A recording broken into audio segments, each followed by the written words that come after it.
محمد رسولہ النبی الامین المکین الحنین البر الرؤوف الرحیم اما بعد فاعوذ باللہ من الشیطان الرجیم بسم اللہ الرحمن الرحیم۔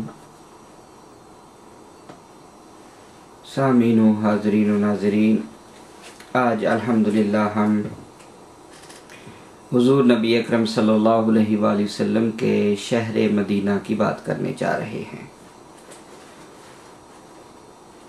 آپ جانتے ہیں کہ جس چیز کو بھی حضور نبی اکرم صلی اللہ علیہ وآلہ وسلم سے نسبت کا اعزاز حاصل ہوا، اس کا مقدر جگمگا اٹھا۔ ہمیں رسول اللہ صلی اللہ علیہ وآلہ وسلم سے نسبت کا اعزاز ملا تو ہماری بھی قسمت جاگ اٹھی اور ہم بھی امت وسط قرار پائے اور خیر امہ کے لقب سے ہمیں نوازا گیا۔ اور جس چیز سے بھی نسبت حضور نبی اکرم صلی اللہ علیہ وآلہ وسلم کی ہوئی ہے، اسی چیز کو اللہ رب العزت کے فضل سے ایک بہت بڑی اٹھان ملی ہے۔ یثرب قدیم بستی کا نام تھا جو تجارتی قافلوں کی گزرگاہ تھی۔ طوفان نوح کے بعد اس شہر کا ذکر کتب تاریخ میں ملتا ہے۔ علامہ سمہودی کی تحقیق کے مطابق بھی، جو وفاء الوفا کے مصنف ہیں، یہی رائے درست ہے۔ جب حضور صلی اللہ علیہ وآلہ وسلم ہجرت کر کے اس شہر دل نواز میں تشریف لائے تو اسے یثرب سے مدینۃ الرسول ہونے کا شرف حاصل ہوا۔ مدینہ منورہ شہر بے مثال پورے عالم کا مرکز نگاہ ہے۔ اس کی جنت اور جنت جیسی فضاؤں میں سرور کائنات محمد مصطفیٰ نبی رحمت صلی اللہ علیہ وآلہ وسلم کے نکلنے والے سانسوں کی خوشبو رچی ہوئی ہے، جس سے یہ خطہ جنت نظیر عبدالآباد تک لوگوں کی آمد کا ایک حصہ بن گیا۔ اب مدینہ کی زیارت کرنے والے زائرین مدینہ دنیا کے ہر گوشے سے اس شہر طیبہ کی طرف کھچے کھچے چلے آتے ہیں، اور اس خلد زمین کے، اس جنت کے ٹکڑے کے ذرے ذرے میں عشاق مصطفیٰ صلی اللہ علیہ وسلم کے دل دھڑکتے ہیں، اور پھر در و بام مدینہ سے محبت ان کے دلوں کے آبگینے سے قطرہ قطرہ ٹپکتی ہے۔ ان کی آنکھوں سے رسول اللہ صلی اللہ علیہ وآلہ وسلم کی یاد آنسو بن کر گرتی ہے۔ اس ادب گاہ زیر آسماں میں، جہاں جنید و بایزید بھی دم بخود رہے ہیں، محبوب خدا کے دیوانے آج بھی اس جگہ پر ادب اور نگاہ سے سرتاپا پیکر ادب و احترام بنے رہتے ہیں۔ اللہ رے خاک مدینہ کی آبرو، اللہ رے خاک مدینہ کی آبرو، خورشید بھی گیا ہے وہاں سر کے بل گیا۔ خورشید بھی گیا تو وہاں سر کے بل گیا۔ مدینہ منورہ شہر محبت، قریہ کرم، خطہ بخشش و وسیلہ مغفرت ہے۔ یہی گنبد خضرا ہے جسے کائنات کی افضل ترین ہستی حضور نبی اکرم صلی اللہ علیہ وآلہ وسلم کی آخری آرام گاہ ہونے کا شرف حاصل ہوا۔ نسبت رسول نے اسے عظمت اور رفعت عطا کی، اسے بلندیوں سے ہمکنار کیا۔ حضور کی اس نسبت کا اعزاز پا کر شہر مدینہ کائنات کے ذرے ذرے کی نگاہوں کا مرکز بن گیا۔ جان نثاران مصطفیٰ شہر حبیب کی زیارت کا حد درجہ اشتیاق رکھتے ہیں اور خاک مدینہ کو، خاک طیبہ کو اپنی آنکھوں کا سرما بناتے ہیں۔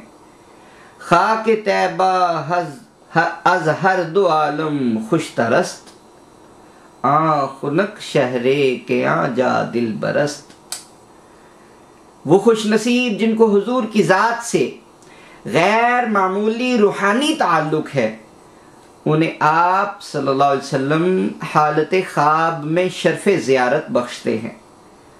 بعض عشاقان مصطفیٰ کو دنیا و مافیہا سے بہتر یہ بے مثال نعمت حالت بیداری میں بھی ملتی ہے، یعنی وہ نبی رحمت صلی اللہ علیہ وآلہ وسلم کا دیدار کھلی آنکھوں سے کرتے ہیں۔ روضہ رسول صلی اللہ علیہ وسلم کی زیارت کی شرعی حیثیت اور اس کی مشروعیت وہ تو احادیث صحیحہ سے ثابت ہے ہی۔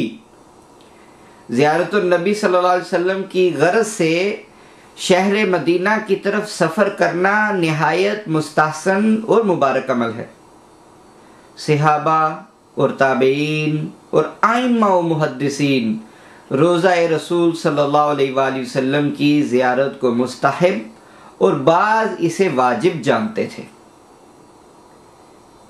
اور پھر فقہائے کرام نے اپنی کتب میں زیارت النبی صلی اللہ علیہ وآلہ وسلم کے عنوان سے ابواب قائم کیے ہیں اور قرآن و حدیث سے اس کا جواز ثابت کیا ہے۔ زیارت مدینہ چاہے وہ استحباب کی صورت میں کوئی کرے، چاہے وجوب کی صورت میں کرے، چاہے وہ صحابہ کرام کی سنت سمجھ کر کرے، چاہے ائمہ کرام کے طرز عمل کے مطابق اپنی زندگی بناتے ہوئے کرے، ان سب صورتوں میں سے کسی صورت میں بھی وہ زیارت ہو، وہ مشتاقان جمال مصطفیٰ کے دلوں میں ہر وقت اس کی تمنا مچلتی رہتی ہے کہ کب اذن حضوری ہو اور وہ اپنے محبوب کی زیارت کر سکیں۔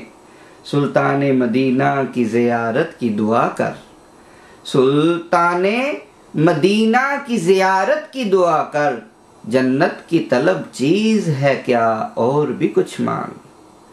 سلطان مدینہ کی زیارت کی دعا کر، جنت کی طلب چیز ہے کیا اور بھی کچھ مانگ۔ تو سامعین و حاضرین، شہر مدینہ کے خصائص، شہر مدینہ کے کیا فضائل ہیں، اس بارے میں انشاءاللہ العزیز ہم گفتگو کر رہے ہیں، اور یہ جان لیجئے کہ شہر نبی شہروں کا سرتاج ہے، جسے افضلیت کی خلت فاخرہ سے سرفراز کیا گیا۔ یہ قریہ نور و نکھت، دنیا کا محبوب ترین خطہ اور کائنات کا مرکز نگاہ ہے، اس لیے کہ اسے حضور کا دارالہجرت، جائے سکونت اور آخری آرام گاہ ہونے کا شرف ملا۔ اس کی سرزمین پر گنبد خضرا ہے، خوشبوئیں جس کے طواف میں مصروف رہتی ہیں، صبا جس کی بلائیں لیتی ہے، جہاں ہر لمحہ رحمت خداوندی برستی ہے۔ اس شہر خنک کے فضائل اور خصائص کا شمار بھی ممکن نہیں۔ ہم چند خصائص اور فضائل کا مختصراً آپ کے سامنے تذکرہ کر رہے ہیں تاکہ ہمیں بھی اس شہر سے کچھ فیض اور برکت حاصل ہو سکے۔ پہلی بات کہ مدینہ طیبہ کے بہت سارے نام ہیں، ہر وہ چیز جو مسند عظمت پر رونق افروز ہوگی اس کے صفاتی نام بھی اتنے ہی زیادہ ہوں گے۔ جس طرح اللہ رب العزت کے صفاتی نام جنہیں اسماء حسنہ کہا جاتا ہے بے شمار ہیں، اسی طرح اس کے حبیب کے صفاتی ناموں کا بھی شمار نہیں، اور نسبت مصطفیٰ کی وجہ سے مدینۃ الرسول کا نام پانے والے اس شہر مقدس کے بھی متعدد صفاتی نام ہیں جو اس کی کسی نہ کسی خوبی کے مظہر ہیں۔ ان میں سے 99 نام مشہور ہیں۔ اب جانتے ہیں اللہ تعالیٰ کے بھی، ہم بچوں کو جب سبق پڑھاتے ہیں تو اس میں بھی یہی بات بتاتے ہیں، 99 نیمز اللہ تعالیٰ کے اسما جو ہیں وہ پڑھاتے ہیں، پھر رسول اللہ صلی اللہ علیہ وسلم کے 99 نیم پڑھاتے ہیں، مگر کبھی کسی نے رسول اللہ صلی اللہ علیہ وسلم کے اس پیارے شہر کے 99 نیمز جو ہیں وہ نہیں بیان کیے۔ لہٰذا ہم نے مناسب سمجھا کہ ہم ان اسماء کو جو مدینہ الرسول کے 99 نیمز ہیں انہیں آپ کے سامنے لائیں۔ ان میں سے ہر نام کسی نہ کسی خوبی کا مظہر ہے۔ مورخین نے بہت سارے راویوں کے حوالے سے ان کو ذکر کیا ہے۔ ان راویوں میں بہت بڑا نام ہے حضرت جابر بن سمرہ رضی اللہ عنہ کا، حضرت زید بن اسلم کا، حضرت برہ بن عازب کا، حضرت اکرمہ بن ابی جہل کا، حضرت عبداللہ ابن عباس کا، حضرت عبداللہ ابن ابی سفیان کا، حضرت سعد بن ابی وقاص کا رضوان اللہ تعالی علیہم اجمعین۔ یہ 7 صحابہ کرام کے نام مورخین نے لکھے ہیں جنہوں نے نبی پاک صلی اللہ علیہ وآلہ وسلم کے شہر کے مختلف نام ذکر کیے ہیں۔ پہلا نام تو مدینہ الرسول ہے، وہ حضور کی نسبت سے اس شہر خنک کا ذکر ہدایت آسمانی کی آخری دستاویز میں 4 مرتبہ آیا ہے۔ مدینہ الرسول کا ذکر قرآن پاک میں 4 مرتبہ آیا ہے، تو ارشاد ربانی ہے وَمِمَّنْ حَوْلَكُمْ مِنَ الْأَعْرَابِ مُنَافِقُونَ مِنْ أَهْلِ الْمَدِينَةِ۔ یہ سورہ التوبہ میں ارشاد فرمایا اے مسلمانوں، تمہارے گرد و نواح کے دیہاتی گنواروں میں بعض منافق ہیں اور بعض باشندگان مدینہ بھی ہیں۔ مَا كَانَ لِأَهْلِ الْمَدِينَةِ وَمَنْ حَوْلَهُمْ مِنَ الْأَعْرَابِ ان يتخلفوا عن رسول اللہ ولا يرغبوا بانفسهم عن نفسه۔ سورہ توبہ میں ارشاد فرمایا اہل مدینہ اور ان کے گرد و نواح کے رہنے والے دیہاتی لوگوں کے لیے مناسب نہ تھا کہ وہ رسول اللہ سے الگ ہو کر پیچھے رہ جائیں، اور نہ یہ کہ ان کی جان مبارک سے زیادہ اپنی جانوں کی رغبت کریں۔ تیسرے مقام پر اللہ رب العزت نے اس شہر پاک کا یوں ذکر فرمایا ہے لَإِن لَّمْ يَنْتَهِ الْمُنَافِقُونَ وَالَّذِينَ فِي قُلُوبِهِم مَّرَضٌ وَالْمُرْجِفُونَ فِي الْمَدِينَةِ لَنُغْرِيَنَّكَ بِهِمْ ثُمَّ لَا يُجَاوِرُونَكَ فِيهَا إِلَّا قَلِيلًا۔ البتہ یہ سورہ الاحزاب میں فرمایا البتہ اگر منافقین اور جن کے دلوں میں نفس پرستی اور حوث پرستی کی بیماری ہے اور جو مدینہ میں جھوٹی افواہیں اڑایا کرتے ہیں، اپنی ان حرکتوں سے باز نہ آئے تو ہم ضرور ان کو ان کے پیچھے لگا دیں گے، پھر وہ آپ کے پاس اس مدینہ میں بس تھوڑے ہی دن رہ سکیں گے۔ چوتھی مقام پر اللہ تعالیٰ نے سورہ المنافقون میں ارشاد فرمایا یقولون لئن رجعنا الى المدینۃ لیخرجن الاعز منها الاذل وللہ العزۃ ولرسولہ وللمؤمنین ولکن المنافقین لا یعلمون۔ اور یہ منافق کہتے ہیں کہ اگر ہم مدینہ واپس گئے تو ہم میں جو عزت والے ہیں وہ ذلت والوں کو نکال دیں گے، حالانکہ وہ یہ نہیں سمجھتے کہ وہ تو خود ذلیل ہے۔ در حقیقت عزت اللہ کے لیے ہے اور اس کے رسول کے لیے ہے، اور درجہ بدرجہ عزت مومنین کے لیے ہے، لیکن منافقین یہ نہیں جانتے۔ احادیث مبارکہ میں بھی لفظ مدینہ کا ذکر آیا ہے۔ حضور صلی اللہ علیہ وآلہ وسلم نے ارشاد فرمایا مجھے ایک بستی کی طرف ہجرت کا حکم دیا گیا جو تمام بستیوں پر حاوی ہے، لوگ اسے یثرب کہتے ہیں حالانکہ وہ مدینہ ہے۔ امرت بقریۃ تاکل القریٰ ویقولون یثرب وہی المدینہ۔ اس کو امام بخاری نے، امام مسلم نے، امام نسائی نے، امام مالک نے، امام احمد نے اور امام عبد الرزاق نے روایت کیا۔ دوسرا نام جو مدینہ الرسول صلی اللہ علیہ وسلم کا مدینہ منورہ کا ہے، شہر حبیب کا ہے، وہ ہے طابہ۔ اس شہر خوشگوار کا ایک نام طابہ ہے۔ حضرت جابر بن سمرہ سے روایت ہے کہ میں نے رسول اللہ صلی اللہ علیہ وآلہ وسلم کو فرماتے ہوئے سنا کہ بے شک اللہ تعالی نے ان اللہ تعالی سمى المدینہ طابہ، بے شک اللہ تعالیٰ نے مدینہ کا نام طابہ رکھا ہے۔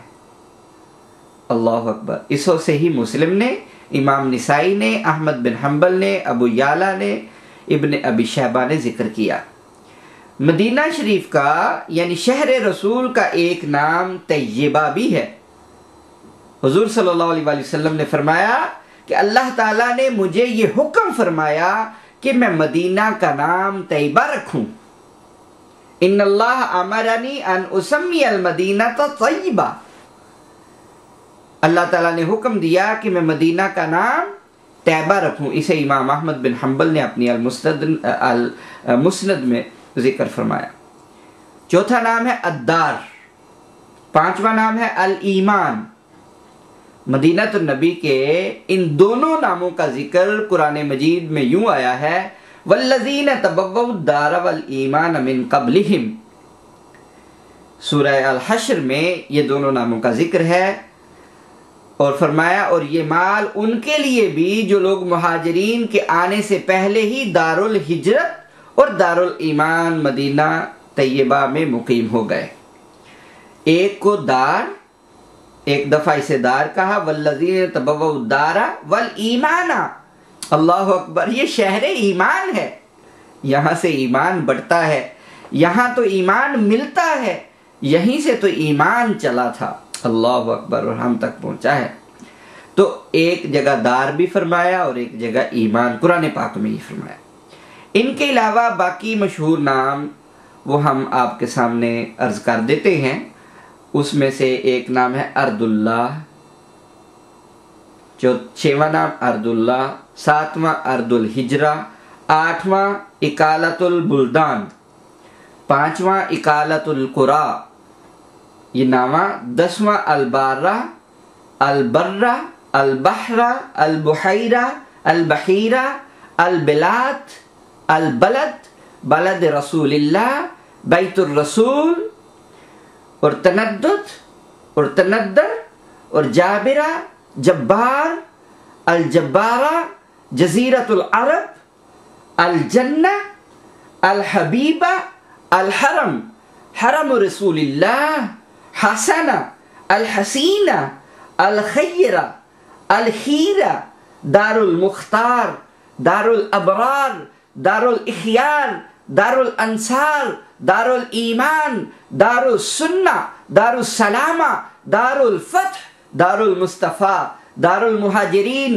دار الہجرہ، الدرع الحسینہ، ذات الحجر، ذات الحرار، ذات النخل، السلفہ،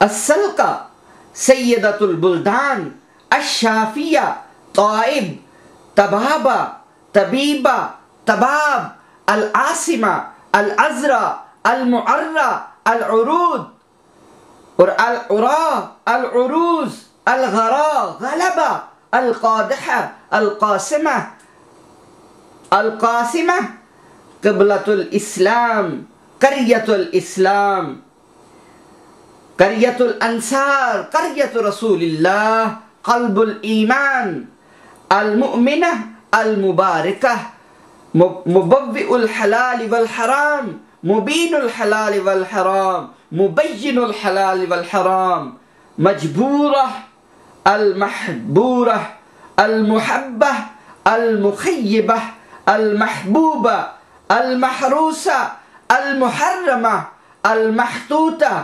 المحفوظہ، المحفوقہ، المختارہ، الحسینہ، مدخل صدق، المرحومہ، المرزوقہ، مسکینہ، المسلمہ، اور مضجع رسول اللہ، المطیبہ، المقدسہ، المقر، المکنان، المکینہ، الموفیہ، مہاجر رسول اللہ، الناجیہ، نبلا، النہر، الحضرہ۔ الغرض یہ 99 نام ہیں جو مدینہ الطیبہ رسول اللہ صلی اللہ علیہ وسلم کے پیارے شہر کے ہم تک پہنچے ہیں۔ اور پھر مکہ مکرمہ کی طرح مدینہ منورہ بھی حرام ہے۔ مکہ مکرمہ اہل ایمان کی تمام عقیدتوں کا مرکز و محور ہے۔ جس طرح حرم مکہ تقدس اور احترام کا مقام ہے، وہاں بعض امور کا سر انجام دینا حرم مکہ کی حرمت کے منافی ہے، اسی طرح مدینہ منورہ بھی حرم ہے۔ اللہ اکبر۔ اور یہاں بھی اس کی عزت و احترام کے پیش نظر بعض افعال کی اجازت نہیں۔ مثلا شہر مدینہ کے سرسبز درخت اور گھاس کا کاٹنا ممنوع ہے، شکار کرنے پر بھی پابندی ہے، جنگ کی خاطر اسلحہ اٹھانا بھی ممنوع ہے۔ مکہ مکرمہ کو یہ اعزاز کعبۃ اللہ کی وجہ سے ملا، اور مدینہ منورہ کو یہ اعزاز نسبت رسول اکرم صلی اللہ علیہ وآلہ وسلم کی وجہ سے حاصل ہوا۔ اب اس کے علاوہ بہت ساری باتیں ہیں، اور پھر حضرت عبداللہ بن زید رضی اللہ عنہما سے روایت ہے کہ حضور رحمت عالم صلی اللہ علیہ وآلہ وسلم نے فرمایا، ان ابراہیم حرم مکہ ودعا لہا وحرمت المدینۃ کما حرم ابراہیم مکہ ودعوت لہا فی مدها وسائها مثل ما دعا ابراہیم لمکہ۔ اس کو امام بخاری نے، امام مسلم نے، امام احمد بن حنبل نے، امام طحاوی نے، امام بہقی نے، تمام نے اس کو روایت کیا۔ حضرت ابراہیم رضی اللہ علیہ السلام نے مکہ معظمہ کو حرم بنایا تھا اور مکہ مکرمہ کے لیے دعا فرمائی تھی۔ حضرت عبداللہ بن زید روایت کرتے ہیں کہ حضور صلی اللہ علیہ وآلہ وسلم نے فرمایا کہ ابراہیم علیہ السلام نے مکہ کو حرم بنایا تھا اور مکہ کے لیے دعا فرمائی تھی، اور میں مدینہ طیبہ کو حرم بناتا ہوں جیسا کہ ابراہیم نے مکہ کو حرم بنایا تھا، اور میں حضرت ابراہیم کی طرح مدینہ منورہ کے مد اور سا میں برکت کے لیے دعا کرتا ہوں۔ حضرت جابر بن عبداللہ رضی اللہ عنہما سے روایت ہے کہ حضور ختم المرتبت صلی اللہ علیہ وآلہ وسلم کا ارشاد گرامی ہے، ان ابراہیم حرم مکہ وانی حرمت المدینۃ ما بین لابتیہا لا یقطع عداہا ولا یصاد صیدہا۔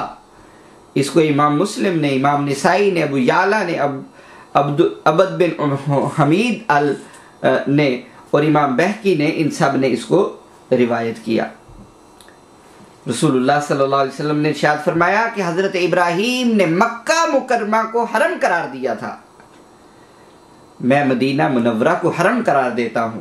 چنانچہ مدینہ منورہ کی لابتین یعنی دونوں پتھریلی اطراف، دو طرف جو پتھر ہیں کہ درمیان کسی درخت کو نہ کاٹا جائے اور نہ کسی جانور کا شکار کیا جائے۔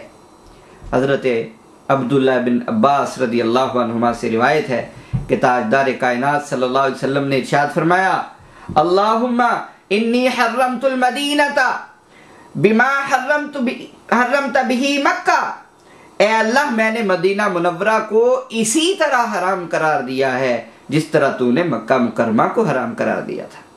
حضرت عبداللہ ابن عباس اس روایت کو جو ابھی میں نے پڑھی، اللہم انی حرمت المدینۃ بما حرمت بہ مکہ، اس روایت کو امام ابن ابی شیبہ نے المصنف میں اور امام ابو یعلا نے المسند میں ذکر کیا ہے۔ حضرت عبداللہ ابن عباس رضی اللہ عنہ سے مروی ہے کہ رسول اللہ صلی اللہ علیہ وسلم نے فرمایا، لکل نبی حرم وحرمی المدینہ، ہر نبی کے لیے کوئی نہ کوئی حرم ہوتا ہے اور میرا حرم میرا مدینہ ہے۔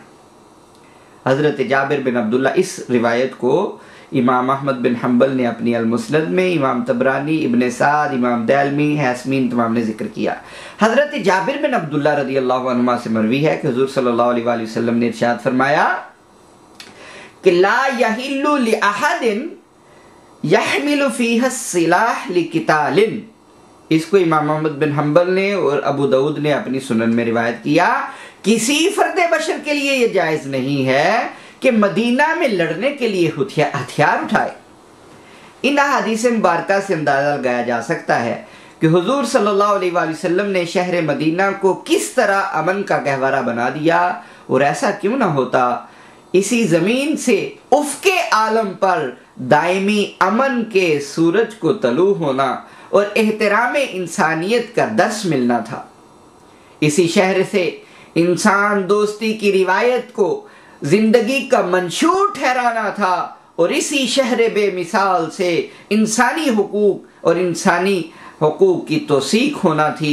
جو شخص حضور صلی اللہ علیہ وآلہ وسلم کے احکامات کی پابندی نہیں کرتا، مثلا حدود حرم میں درختوں کو کاٹتا ہے اور جانوروں کا شکار کرتا ہے یا لڑائی جھگڑا کرتا ہے، تو وہ آپ کے حکم کی خلاف ورزی کا مرتکب ہوتا ہے۔ ایسے شخص کے لیے سخت وعید آئی ہے۔ حضرت انس فرماتے ہیں کہ حضور صلی اللہ علیہ وآلہ وسلم کا ارشاد پاک ہے، جس کو امام بخاری نے، امام مسلم نے، امام احمد بن حنبل نے اور امام بہقی نے ذکر کیا۔ رسول اللہ صلی اللہ علیہ وسلم کا ارشاد ہے، المدینۃ حرم من قضا الی قضا، یہاں سے وہاں تک مدینہ حرم ہے، لا یقطع شجرھا، لا یقطع شجرھا، نہ اس کے درختوں کو کاٹا جائے، ولا یحدث فیہا حدث، اور نہ یہاں کسی جرم کا ارتکاب کیا جائے، من احدث فیہا حدثا فعلیہ لعنۃ اللہ والملائکۃ والناس اجمعین، جس شخص نے یہاں کوئی جرم کیا اس پر اللہ تعالیٰ اور اس کے فرشتوں اور تمام انسانوں کی لعنت ہو۔ اسی طرح حضور نبی اکرم صلی اللہ علیہ وآلہ وسلم کا ارشاد پاک ہے، جس شخص کو بھی تمہیں یہاں کے درخت کاٹتے ہوئے تم دیکھو، من اخذتموہ یقطع من شجر الحرم فلکم صلبہ، تو اس کا سامان پکڑنے والے کی ملکیت ہے۔ اگر کسی کو آپ نے درخت کاٹتے ہوئے گرفتار کر لو تو اس کا سامان جو کچھ اس کی ملکیت میں ہے وہ پکڑنے والے کی ملکیت ہو جائے گا۔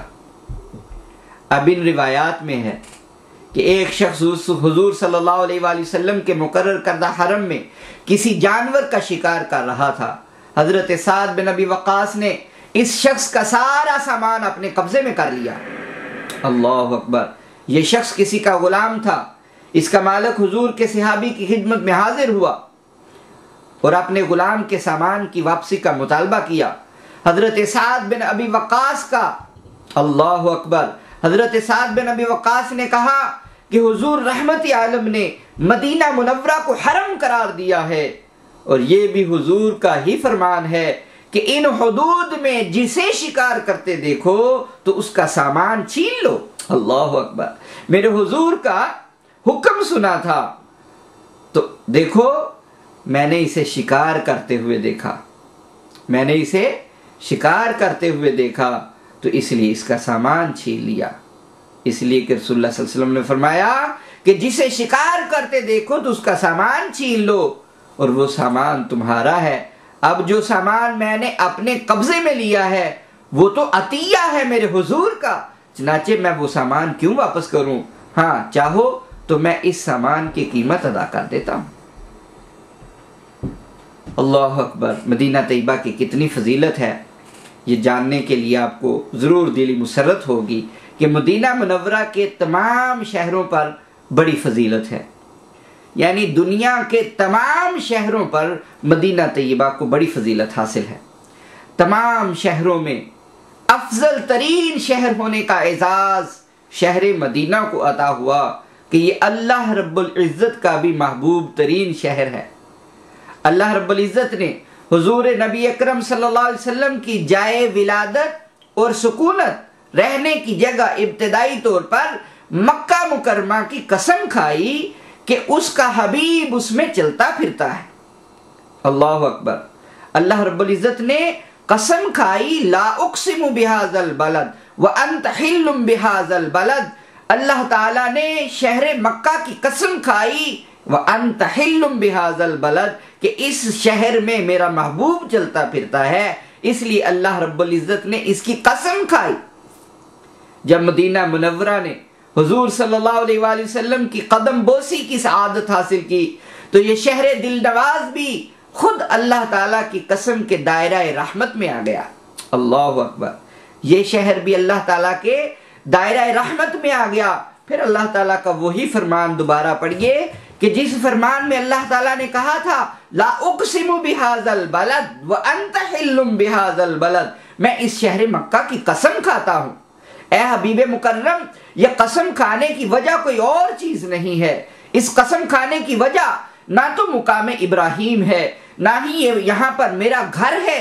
لا اقسم بہذا البلد، میں اس شہر قسم مکہ کی قسم کھاتا ہوں اے حبیب، اس لیے کھاتا ہوں وانت حل بہذا البلد، اس لیے کہ آپ اس شہر میں تشریف فرما ہیں۔ بعض ائمہ محدثین نے لا اقسم بہذا البلد وانت حل بہذا البلد میں حرف قسم لا کو لا نافیہ قرار دیا ہے۔ لا کی کئی قسمیں ہیں، ان میں سے ایک قسم لا کی ہے جسے لا نافیہ کہتے ہیں، اور جب لا نفی صحیح کے لیے ہو تو ترجمہ اس طرح ہوگا لا اقسم بہذا البلد، میں اس وقت اس شہر مکہ کی قسم نہیں کھاؤں گا۔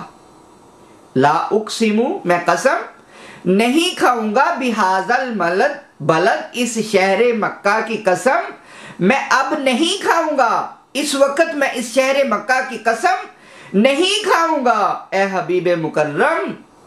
وَأَنْتَ حِلٌّ بِهَذَا الْبَلَدِ، میں اس وقت اس شہر مکہ کی قسم نہیں کھاؤں گا وَأَنْتَ حِلٌّ بِهَذَا الْبَلَدِ، جب آپ اس شہر سے رخصت ہو جائیں گے، اس لیے کہ اس شہر کی قسم کھائی تھی تو وجود مصطفیٰ تیرے وجود سے کھائی تھی، میں نے یہ قسم کھائی تھی، کھاتا ہوں، اور کھائی قسم اس لیے کہ اس شہر میں اے محبوب وَأَنْتَ حِلٌّ بِهَذَا الْبَلَدِ، تیرے پاؤں اس سرزمین پر لگتے ہیں، اس لیے میں نے اس کی قسم کھائی ہے۔ مگر اے محبوب اگر یہ لا نفی کے لیے ہو جائے، جس طرح بعض محدثین نے اس کو بیان کیا ایمان نے، جس کا مطلب لا اقسم بہذا البلد، میں اس وقت اس شہر کی قسم نہیں کھاؤں گا وانت حل بہذا البلد، جب آپ اس شہر کو چھوڑ کے چلے جاؤ گے اے حبیب، اس لیے کہ جہاں جہاں تو جاتا ہے میں تو اس جگہ کی قسم کھاتا ہوں۔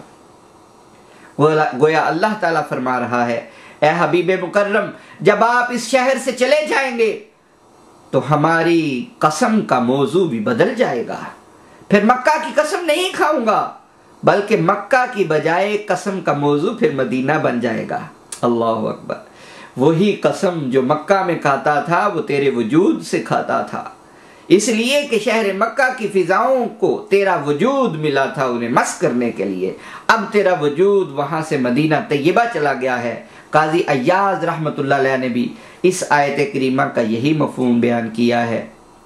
چنانچہ قاضی عیاض فرماتے ہیں قیلا لا اقسم بہذا البلد اذا لم تکن فیہ بعد خروجک منہ، اس کو قاضی عیاض نے اپنی الشفاء میں اور امام خفاجی نے نسیم الریاض میں ذکر کیا، فرماتے ہیں لا اقسم بہذا البلد اذا لم تکن فیہ بعد خروجک منہ۔ بعض علماء نے آیت کریمہ کا مفہوم یہ بیان کیا ہے کہ میں اس شہر مکہ کی قسم نہیں کھاؤں گا جب آپ ہجرت فرمانے کے بعد یہاں نہیں ہوں گے۔ آپ جانتے ہیں کسی بھی جگہ کی فضیلت اس کے رہنے والے کی وجہ سے ہوتی ہے، کسی بھی جگہ کی فضیلت اس کے رہنے والے کی وجہ سے ہوتی ہے۔ جب آپ نے مکہ سے مدینہ منورہ ہجرت فرمائی تو اس شہر دل نواز کو دنیا کی تمام شہروں پر فضیلت مل گئی، اس لیے کہ رسول اللہ صلی اللہ علیہ وسلم کے وجود سے ہی مکہ کو یہ عزت ملی تھی، جیسا کہ متعدد احادیث مبارکہ اور اقوال ائمہ و محدثین اس بات پر شاہد اور عادل ہیں۔ حضرت ابو ہریرہ رضی اللہ تعالی عنہ سے مروی ہے کہ تاجدار مدینہ نے بارگاہ خداوندی میں دعا کی، اللہم انکا اخرجتنی من احب البلاد الی فاسخنی احب البلاد الیک۔ اس کو امام حاکم نے المستدرک میں اور امام اجلونی نے کشف الخفا میں، امام شوکانی نے نیل الاوتار میں ذکر کیا، اے اللہ تو نے مجھے میرے محبوب شہر سے ہجرت کا حکم دیا، اللہم انکا اخرجتنی من احب البلاد الی، یہ تیرا شہر مجھے بڑا محبوب تھا، اس شہر سے تو نے مجھے نکلنے کا حکم دیا اور مجھے ہجرت کا حکم دیا، فاسکنی احب البلاد الیک، اے اللہ اب اس شہر کو میری جائے سکونت بنا جو تجھے زیادہ محبوب ہو۔ اللہ اکبر، حضور نے فرمایا میں اس شہر کو بڑا پیار کرتا تھا، پیدائش وہاں ہوئی، بچپن وہاں گزرا، مجھے اس شہر سے نکلنے کا حکم دیا جسے میں پسند کرتا تھا، فَاسْكِنِي أَحَبَّ الْبِلَادِ إِلَيْكَ، اب مجھے اس شہر میں سکونت دینا جو تجھے سب سے زیادہ محبوب ہو۔ اللہ۔ اور سفر سے واپسی پر دور سے شہر مدینہ کے در و دیوار نظر آتے تو آقا محتشم کے چہرہ اقدس پر خوشی کے تاثرات ابھرتے اور آپ اپنی سواری کو تیز کر دیا کرتے تھے۔ حضرت انس رضی اللہ تعالی عنہ فرماتے ہیں کان رسول اللہ اذا قدم من سفر فابصر جدرات المدینہ اودع ناقته وان كانت دابة حركها۔ اس کو امام بخاری نے، ترمذی، امام احمد بن حنبل، ابو یعلا، امام بہقی نے ذکر کیا کہ حضور کی عادت کریمانہ تھی کہ سفر سے واپسی پر جب مدینہ منورہ کی دیواروں کو دیکھتے تو اپنے شہر کی محبت کی وجہ سے سواری کو تیز کر دیتے تھے۔ انبیاء کرام علیہ السلام کی یہ خصوصیت ہے کہ ان کا وصال اس جگہ ہوا جو جگہ ان کی محبوب ترین تھی۔ خود تاجدار مدینہ صلی اللہ علیہ وآلہ وسلم کا ارشاد پاک ہے ما علی الارض بقعۃ ہی احب الی ان یکون قبری بها منها ثلاث مرات یعنی المدینہ۔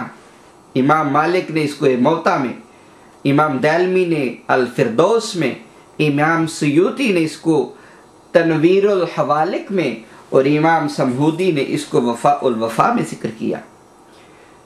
رسول اللہ صلی اللہ علیہ وآلہ وسلم کا ارشاد گرامی کہ میری قبر کی جگہ مجھے روئے زمین پر سب سے زیادہ محبوب ہے۔ ما علی الارض بقعۃ ہی احب الی ان یکون قبری، جس جگہ میری قبر ہو وہ میری قبر کی جگہ مجھے روئے زمین پر سب سے زیادہ محبوب ہے، یعنی مدینہ کا خطہ۔ ثلاث مرات، یہ خطہ مجھے ہر خطے سے زیادہ عزیز ہے، یہ بات 3 بار دہرائی۔ آقا دو جہاں صلی اللہ علیہ وسلم کے وصال کے بعد تدفین کا مسئلہ درپیش آیا تو صحابہ کرام رضوان اللہ علیہم اجمعین میں اختلاف پیدا ہو گیا، جسے حضرت صدیق اکبر کے تدبر نے حل کر دیا۔ حضرت ابو بکر صدیق نے فرمایا کہ حضور صلی اللہ علیہ وآلہ وسلم کا ارشاد گرامی ہے اللہ تعالیٰ نے کسی پیغمبر پر موت طاری نہیں کی، ما قبض اللہ نبیا الا فی الموضع الذی یحب ان یدفن فیہ۔ اس کو امام ترمذی نے الجامع الصحیح میں، امام سیوطی نے اور بہت سارے لوگوں نے اس کو روایت کیا کہ اللہ تعالیٰ نے کسی پیغمبر پر موت طاری نہیں کی اگر اس جگہ جو اسے محبوب تر ہو، صرف وہی جگہ اللہ تعالیٰ اس کی موت کے لیے پسند کرتا ہے۔ پس حضور صلی اللہ علیہ وآلہ وسلم کو ان کے بستر مبارک کی جگہ دفن کر دیا گیا۔ اس حوالے سے سیدنا علی المرتضیٰ نے فرمایا ما فی الارض بقعۃ احب الی اللہ من بقعۃ قبض فیہ نبیہ۔ اس کو امام ابن ابی شیبہ نے اور ابن جوزی نے الوفا میں بحوال المصطفیٰ میں ذکر کیا۔ ما فی الارض بقعۃ احب الی اللہ، دنیا میں اللہ تعالیٰ کو پوری روئی زمین پر اس خطہ زمین سے زیادہ محبوب کوئی خطہ نہیں جہاں اس کے محبوب نبی کا وصال ہوا ہے۔ اللہ اکبر۔ شہر مدینہ کو ساری عظمتیں اور فضیلتیں حضور کی نسبت سے ملی ہیں۔ حضور ہی کی نسبت سے مدینہ منورہ مکہ مکرمہ سے بھی افضل ٹھہرا۔ حضرت رافع بن خدیج سے روایت ہے کہ رسول اللہ صلی اللہ علیہ وآلہ وسلم نے فرمایا المدینہ خیر من مکہ۔ اس کو امام طبرانی نے المعجم الکبیر میں، امام بخاری نے التاریخ الکبیر میں، امام حیثمی نے مجمع الزوائد میں، امام مناوی نے فیض القدیر میں ذکر کیا کہ رسول اللہ صلی اللہ علیہ وسلم کا یہ قول رافع بن خدیج سے کہ المدینہ خیر من مکہ، مدینہ تو مکہ سے بھی افضل ہے۔ اللہ اکبر۔ زمین کے جس خطہ پر روضہ اقدس ہے وہ کائنات رنگ و بو کا افضل ترین مقام ہے۔ علماء متقدمین اور متاخرین اس بات پر متفق ہیں کہ یہ مقام، یہ ایسا مقام ہے جو کعبہ اور عرش سے بھی افضل ہے۔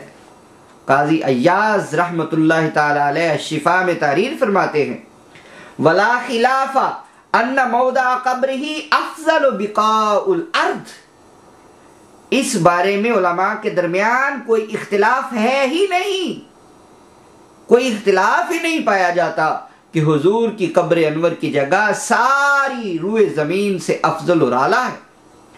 امام قسطلانی المواہب اللدنیہ میں فرماتے ہیں وَاجْمَعُوا عَلَىٰ أَنَّ الْمَوْضَعَ الَّذِي دَمَّ عَادَاءُ الشَّرِيفَ أَفْضَلُ بِقَاءُ الْأَرْضِ حَتَّى مَوْضَعُ الْكَعْبَةِ، امام قسطلانی نے کہا علماء کا اس بات پر اجماع ہے کہ وہ جگہ جس سے حضور کے اعضاء مبارک ملے ہوئے ہیں وہ ساری روئے زمین حتیٰ کہ کعبہ سے بھی افضل ہے۔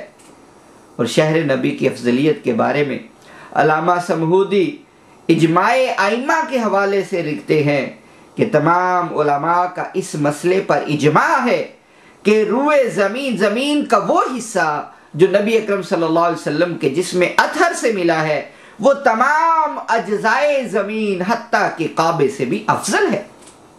امام سمہودی نے وفاء الوفا میں اس کو ذکر کیا، اور علامہ سمہودی تاج الدین سبکی کے حوالے سے تحریر کرتے ہیں کہ ان تلک البقعۃ افضل من العرش، بلا شبہ زمین کا وہ حصہ جس حصے سے نبی پاک کا وجود مس ہوا ہے عرش اعظم سے بھی افضل ہے۔ اس ضمن میں علامہ محمد بن یوسف صالحی لکھتے ہیں سبل الہدا میں، وہ کہتے ہیں کہ علامہ ابو ولید باجی، قاضی ایاز اور دوسروں نے لکھا ہے کہ زمین کا جو ٹکڑا حضور کے جسم اطہر کے ساتھ متصل ہے وہ کعبہ سے بھی افضل ہے۔ اسی طرح علامہ ابو یمن بن اساکر تحفہ میں لکھتے ہیں، اور ابو محمد عبداللہ بن ابی عمر بسکری بھی اس پر یقین رکھتے ہیں، بلکہ قاضی تاج الدین سبکی نے ابن عقیل حنبلی سے نقل کیا ہے کہ یہ جگہ عرش سے بھی افضل ہے۔ وہ مزید لکھتے ہیں کہ حضور رحمت عالم صلی اللہ علیہ وآلہ وسلم ہی ہر چیز کی ہر فضیلت کا باعث ہے۔ اگر حضور کی نسبت سے یہ امت خیر الامم ہے تو پھر حضور کا روضہ اقدس تمام روئے زمین سے افضل کیوں نہیں ہوگا، جبکہ آقا ہی منبع فیض و خیرات ہے۔ حضور کے مزار اقدس پر حاضری، حضور کی زیارت سے مشرف ہونا، حضور کی شفاعت اور حضور کے وسیلہ جلیلہ کا سوال کرنا تمام عبادات سے افضل امر ہے۔ قبر انور کے پاس دعاؤں کی قبولیت کا شرف ملتا ہے، وہاں پر جا کر اس کے قرب میں جا کر اللہ تعالیٰ سے دعا مانگنے سے دعاؤں کی قبولیت کو شرف ملتا ہے، پھر حضور کی قبر انور افضل کیوں نہ ہوگی، جبکہ حضور صلی اللہ علیہ وآلہ وسلم کے وسیلہ جلیلہ کا سوال کرنا یہ ایسا ایک کام ہے کہ جہاں پر اللہ رب العزت نے خود مختلف مقامات پر اس کی طرف اشارہ کیا ہے، جس پر ہم اپنے بعد میں موضوع پہ آئیں گے۔ تو بات یہ کر رہے تھے یہ افضل جگہ کیوں نہ ہوگی کہ جب کہ وہ ان عطاؤں کا سبب ہے، اور وہ روضۃ من ریاض الجنہ ہے، جنت کے باغوں میں سے ایک باغ ہے، بلکہ جنت کے تمام باغوں سے افضل ہے۔ اور حدیث پاک کے مطابق جنت الفردوس میں ایک کمان کے برابر جگہ بھی حاصل ہو جائے تو وہ دنیا و ما فیہا سے بہتر ہے۔ جنت الفردوس میں اگر ایک کمان کے برابر بھی جگہ مل جائے تو وہ دنیا و ما فیہا سے بہتر ہے۔ اور پھر حضور صلی اللہ علیہ وآلہ وسلم کی وہ جگہ تو روضۃ من ریاض الجنہ ہے، تو دنیا سے کیوں نہ افضل ہوگا، دنیا کی ہر چیز سے افضل ہے۔ اور پھر پیکر مصطفیٰ کی تخلیق وہ خاک مدینہ سے کی گئی ہے۔ حضور صلی اللہ علیہ وآلہ وسلم تخلیق خداوندی کا وہ شاہکار ہیں جن کی مثل اور کوئی پیدا ہی نہیں کیا گیا، وہی تنہا مصداق ہیں۔ آپ کا پیکر بشری جس قطعہ ارضی کی خاک سے تشکیل دیا گیا وہ ارض مدینہ کی خاک پاک تھی، کیونکہ ہر انسان کو اس مٹی سے تخلیق کیا جاتا ہے جہاں اس کی قبر ہوگی۔ علامہ سمہودی فرماتے ہیں اذ کل نفس انما خلقت من تربتہ التي يدفن فيها بعد الموت وَكَانَ نَفْسُ الرَّسُولِ صلی اللہ علیہ وآلہ وسلم إِنَّمَا خُلِقَتْ مِن تُرْبَةِ الْمَدِينَةِ فَحِينَئِذٍ تِلْكَ التُّرْبَةُ لَهَا فَضِيلَةٌ بَارِزَةٌ عَلَى سَائِرِ الْأَرْضِ، چونکہ ہر نفس کو اس مٹی سے تخلیق کیا جاتا ہے جس میں بعد از وفات اسے دفن کیا جاتا ہے، اور حضور نبی اکرم صلی اللہ علیہ وآلہ وسلم کے پیکر مقدس کو بھی مدینہ منورہ کی مٹی سے تخلیق کیا گیا، پس اس وجہ سے خاک مدینہ تمام روئے زمین سے زیادہ فضیلت والی ہے۔ اس بات کی دلیل اس حدیث پاک میں بھی ہے جسے ابو سعید خدری نے روایت کیا۔ وہ فرماتے ہیں، جس کو امام حاکم نے المستدرک میں، امام بہقی نے شعب الایمان میں، امام حیثمی نے مجمع الزوائد میں، حکیم ترمذی نے نوادر الاصول فی الاحادیث رسول میں، اور امام حسینی نے البیان میں ذکر کیا، البیان والتعریف میں۔ وہ کہتے ہیں کہ مر النبی بجنازۃ، رسول اللہ صلی اللہ علیہ وسلم ایک جنازہ کے بعد ایک قبر کے پاس سے گزرے، فقال قبر من ھذا، کس کی یہ قبر ہے؟ آپ نے صحابہ سے دریافت کیا یہ کس کی قبر ہے؟ انہوں نے عرض کیا یا رسول اللہ فلاں حبشی کی ہے۔ اللہ فقال یا رسول اللہ فقال رسول اللہ صلی اللہ علیہ وسلم لا الہ الا اللہ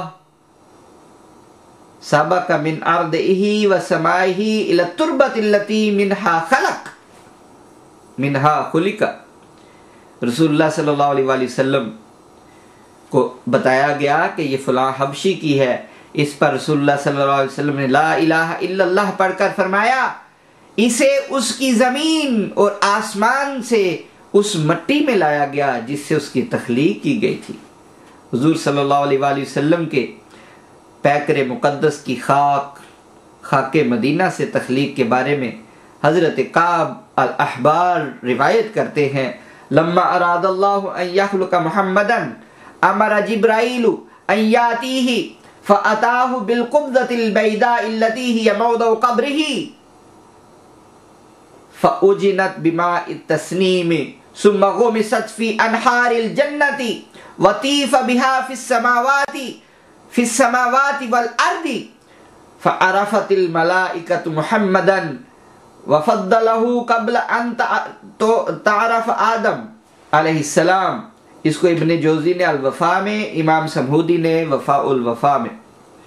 جب اللہ تعالیٰ نے حضور نبی اکرم صلی اللہ علیہ وسلم کی تخلیق کا ارادہ فرمایا تو حضرت جبرائیل کو مٹی لانے کا حکم فرمایا۔ جبرائیل نے آپ کی قبر انور کی جگہ سے سفید مٹی کی ایک مٹھی بارگاہ خداوندی میں پیش کی، پس اس مٹھی بار مٹی کو نہر تسنیم کے پانی سے گوندا گیا، پھر اسے جنت کے نہروں میں ڈبویا گیا، پھر اسے آسمانوں اور زمین میں پھیلایا گیا، اور فرشتوں نے حضرت محمد مصطفیٰ صلی اللہ علیہ وسلم اور ان کی فضیلت کو حضرت آدم کے پہچاننے سے بھی قبل جان لیا۔ اللہ اکبر۔ اور پھر مدینہ کی کیا فضیلت ہے۔ مدینہ منورہ کو فتنہ دجال اور طاعون سے محفوظ کیا گیا ہے، جس طرح رب ذوالجلال نے حضور نبی اکرم صلی اللہ علیہ وآلہ وسلم کی حیات مقدسہ کے ہر لمحے کو اپنی رحمت کے حصار میں رکھا اور دشمن کی ہر ابلیسی سازش کو ناکام بنایا، اسی طرح رب ذوالجلال اپنے محبوب کے محبوب ترین شہر کو بھی ہر بلا اور ہر تکلیف سے محفوظ رکھے گا۔ اللہ تعالیٰ نے اس شہر کو ہر بلا سے محفوظ رکھا ہے، رکھے گا۔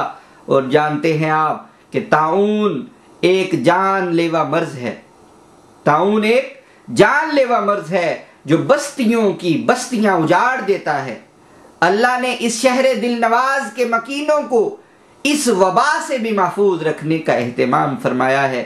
قیامت کی نشانیوں میں سے ایک نشانی یہ بھی ہے کہ دجال کذاب ظاہر ہوگا، وہ الوہیت کا دعویٰ کر کے لوگوں کو گمراہ کرے گا، کفار و منافقین اس کا ساتھ دیں گے، لیکن مومنین اسے پہچان لیں گے اور گمراہی سے بچ جائیں گے۔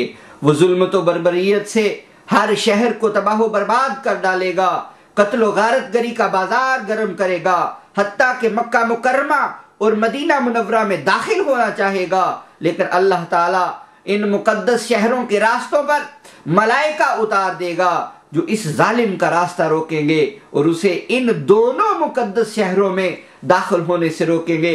حضرت ابو ہریرہ رضی اللہ عنہ سے مروی ہے کہ حضور صلی اللہ علیہ وآلہ وسلم نے ارشاد فرمایا کہ مدینہ منورہ کے راستوں پر ملائکہ مقرر ہیں، الا انقاب المدینہ ملائکۃ لا يدخلها طاعون ولا الدجال، اس شہر میں نہ دجال داخل ہو سکتا ہے نہ مرض طاعون داخل ہو سکتا ہے۔ حضرت ابو بکرہ سے روایت ہے، یہ جو پہلی حدیث پاک تھی اس کو امام بخاری نے اپنی صحیح میں، امام مسلم، امام احمد بن حنبل، امام مالک نے الموطا میں، امام جندی نے اور بہت سارے لوگوں نے اس کو روایت کیا کہ مدینہ منورہ کے راستے پر ملائکہ مقرر ہیں اور اس شہر میں نہ دجال داخل ہوگا اور نہ ہی مرض طاعون۔ حضرت ابو بکرہ سے مروی ہے کہ حضور صلی اللہ علیہ وآلہ وسلم نے ارشاد فرمایا، لا يدخل المدینہ رعب المسیح الدجال لہا یومئذ سبعۃ ابواب علی کل باب ملکان۔ مدینہ، اس کو امام بخاری نے، امام احمد بن حنبل، ابن حبان، ابن ابی شیبہ اور امام حاکم نے روایت کیا کہ مدینہ میں دجال کا رعب داخل نہیں ہوگا۔ اس دن مدینہ منورہ کے 7 دروازے ہوں گے اور ہر دروازے پر 2 فرشتے ہوں گے۔ حضرت انس بن مالک رضی اللہ عنہ سے روایت ہے کہ رسول اکرم صلی اللہ علیہ وسلم نے فرمایا، لیس من بلد الا سیطؤہ الدجال الا مکہ والمدینہ، لیس من نقابها نقب الا علیہ الملائکۃ صافین یحرسونہا۔ رسول اللہ صلی اللہ علیہ وسلم نے فرمایا، مکہ مکرمہ اور مدینہ منورہ کے سوا ہر شہر دجال روند ڈالے گا، جبکہ ان 2 شہروں کے ہر راستے پر فرشتے صف بستہ پہرا دے رہے ہوں گے۔ پھر مدینہ منورہ کے رہنے والوں کو 3 جھٹکے لگیں گے، یعنی زلزلے آئیں گے، جس سے اللہ تعالی ہر کافر اور منافق کو اس سے باہر نکال دے گا۔ ہر کافر اور منافق کو اس شہر مقدس سے اللہ تعالیٰ باہر نکال دے گا۔ ان احادیث مبارکہ سے ظاہر ہوتا ہے کہ مکہ مکرمہ، یہ جو حدیث پاک ہے اس کو امام بخاری نے، امام مسلم، امام نسائی، امام احمد بن حنبل، ابن حبان اور ابن ابی شیبہ سب نے ذکر کیا۔ ان حدیث سے جو سب حدیث ہم نے آپ کے سامنے بیان کی ہیں، ان سے ظاہر ہوتا ہے کہ مکہ معظمہ اور مدینہ منورہ کے خصائص میں یہ بھی شامل ہے کہ دجال ان شہروں میں داخل نہیں ہوگا، اور اللہ تعالیٰ مدینہ منورہ کے ہر دروازے پر 2 فرشتے مقرر کرے گا اور وہ مسلمانوں کی مدد کرے گا ان 2 فرشتوں سے۔ حضرت انس رضی اللہ تعالیٰ عنہ سے مروی ہے، اور اس حدیث پاک کو امام بخاری، امام ترمذی، امام احمد بن حنبل، ابن حبان اور ابو یعلا نے اپنی المسند میں ذکر کیا ہے۔ المدینہ یاتیھا الدجال فیجد الملائکۃ یحرسونہا فلا یقربوها فلا یقربها الدجال ولا الطاعون انشاء اللہ۔ دجال مدینہ منورہ تک آئے گا تو ضرور، لیکن اس شہر میں داخل ہونے کی کوشش کرے گا تو فرشتے اس شہر کی حفاظت پر مامور پائے گا، لہٰذا دجال اس شہر میں داخل نہ ہو سکے گا، اور اسی طرح مرض طاعون بھی اس شہر میں داخل نہیں ہو سکے گا انشاءاللہ۔ اور پھر اس شہر کو، شہر مدینہ کو دارالشفا بنایا گیا ہے۔ مدینہ طیبہ دائمی شہر امن، راحت قلب و جان، منزل سکون و عافیت اور عطا و بخشش کا مرکز ہے۔ یہ شہر دل نواز، آسودہ لمحوں کا مسکن ہے، اس لیے کہ اللہ اور اس کے محبوب رسول مکرم صلی اللہ علیہ وسلم کا محبوب ترین شہر ہے۔ جب یہ شہر محض یثرب بستی تھا، ابھی اس کی فضاؤں میں نبی آخر الزمان کے سانسوں کی خوشبو رچی بسی نہیں تھی، تو یہ شہر وبائی امراض کا گھر تھا۔ جب صحابہ کرام اپنے عظیم رسول کے نقش قدم کو چومتے ہوئے مکہ معظمہ سے ہجرت کر کے شہر نبی یعنی مدینہ منورہ میں آنے لگے، تو ہر آنے والا وبائی امراض اور بخار میں مبتلا ہو جاتا، سیدنا ابو بکر صدیق، حضرت عامر بن فہیرہ اور حضرت بلال بخار کی شدت سے اس قدر نڈھال ہو گئے کہ یوں لگا جیسے وہ چند دنوں کے مہمان ہیں۔ ایک دن تاجدار کائنات ان کی عیادت کے لیے تشریف لے گئے اور بارگاہ خداوندی میں التماس کیا، اللہم حبب الینا المدینہ کحبنا مکہ او اشد، اللہم بارک لنا فی سائنا وفی مدنا وصححها لنا وانقل حماها الی الجحفہ۔ اس کو امام بخاری نے، امام مسلم نے، امام مالک نے، امام احمد بن حنبل نے، امام ابن حبان نے، امام حمیدی نے، طبرانی نے، ابن ہشام نے، ان تمام نے اس بات کو روایت کیا کہ حضرت رسول اکرم صلی اللہ علیہ وسلم نے فرمایا، اللہ مدینہ کو بھی مکہ جیسا پیارا بنا دے، بلکہ مکہ سے بھی محبوب تر کر دے۔ اے اللہ ہمارے ساتھ اور ہمارے مد میں برکت دے اور مدینہ منورہ کو ہمارے لیے صحت افزا مقام میں تبدیل کر دے، اور اس کے وبائی امراض جس طرح بخار ہے وہ جحفہ منتقل فرما دے۔ حضرت عبداللہ بن عمر رضی اللہ عنہما سے مروی ہے کہ تاجدار مدینہ نے فرمایا کہ میں نے خواب دیکھا کہ پریشان بالوں والی ایک کالی عورت شہر مدینہ سے نکلی، یہاں تک کہ وہ مہیعہ یعنی جحفہ میں جا کر ٹھہر گئی۔ میں نے اس کی تعبیر یوں کی کہ مدینہ منورہ کی وبا یعنی بخار جحفہ منتقل ہو گئی ہے۔ رأیت کأن امرأة سوداء، رسول اللہ صلی اللہ علیہ وسلم میں وہ ایک کالی سی عورت تھی۔ اور پھر حضرت اس حدیث پاک کو روایت کیا امام بخاری، امام ترمذی، امام احمد بن حنبل، امام دارمی نے اور ابن ابی شیبہ اور امام طبرانی نے۔ حضرت ابن زبالہ رحمۃ اللہ علیہ فرماتے ہیں کہ ایک دن سرکار مدینہ صلی اللہ علیہ وآلہ وسلم نے صبح کے وقت ایک شخص کو دیکھا، یوں محسوس ہو رہا تھا جیسے وہ مکہ معظمہ سے ابھی آ رہا ہو۔ اس شخص سے آقا دو جہان نے دریافت فرمایا، تجھے راستے میں کوئی ملا؟ وہ شخص گویا ہوا، حضور کسی شخص کو نہیں دیکھا، البتہ بکھرے والوں والی ایک سیاہ فام عورت کو دیکھا۔ حضور صلی اللہ علیہ وآلہ وسلم نے ارشاد فرمایا، تلک الحمى ولن تعود بعد اليوم ابدا، یہ وہ وبائی بخار تھا۔ کون سا بخار تھا؟ وبائی بخار تھا جو آج کے بعد کبھی واپس نہیں آئے گا۔ وہ دن اور آج کا دن کبھی بھی مدینہ میں وبائی بخار داخل نہیں ہوا اور نہ ہوگا انشاءاللہ۔ اس کے بعد مدینہ منورہ کے مکین وبائی جو وبا والا بخار ہوتا ہے اس سے ہمیشہ کے لیے نجات پا گئے۔